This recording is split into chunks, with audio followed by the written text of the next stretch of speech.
pourquoi tu es chrétien? Est-ce que tu es chrétien parce que tu as peur d'aller en enfer ou tu es vraiment chrétien parce que tu aimes Dieu? Beaucoup de gens se rapprochent de Dieu par peur et non par amour. En fait, il faut que tu puisses apprendre à aimer Dieu. Il faut que tu puisses apprendre à avoir une réelle... En fait, lorsque tu connais réellement Jésus, tu ne vas pas l'aimer parce que tu as peur d'aller en enfer. Tu vas l'aimer pour ce qu'il est et pour ce qu'il a fait pour toi. Et j'aimerais vraiment dire aux chrétiens, c'est pas aussi en prêchant cet évangile de peur que vous allez sauver des âmes.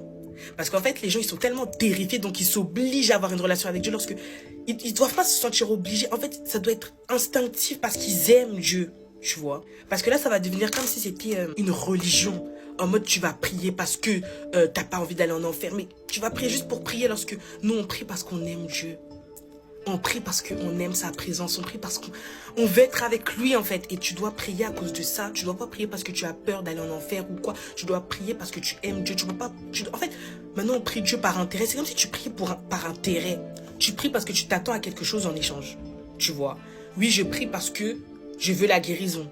Oui, je prie parce que je veux l'école. Oui, je prie parce que je veux pas aller en enfer. Lorsque tu dois prier parce que tu l'aimes. Tu dois prier parce que tu aimes sa présence. Et en fait, lorsque tu aimes Dieu, lorsque tu atteins cette dimension d'amour avec Dieu, tu n'auras même pas besoin de prier pour toutes ces choses que tu as envie parce que Dieu va automatiquement les donner parce qu'il connaît déjà le besoin de ton cœur. Parce que des fois, on demande des choses à Dieu, mais Dieu connaît déjà tes besoins. Donc toi, prie juste, adore-le juste parce que il sait déjà ce que tu as besoin. Il nous connaît, c'est notre papa. Il sait tout ce qu'on a besoin, il sait. N'aime pas Dieu parce que tu as peur d'aller en enfer, mais aime Dieu pour ce qu'il est et pour ce qu'il fait dans ta vie. Juste pour le souffle de vie du lit. Merci parce que combien de personnes sont mortes, mais regarde-lui, il te garde encore en vie. Donc voilà, j'ai mis aussi ma cagnotte en ligne pour mon association, pour les enfants au Congo, pour l'école et l'orphelinat. Donc si vous avez à cœur de m'aider, de me soutenir dans ce projet, n'hésitez pas à faire un petit don. Voilà, que Dieu vous bénisse.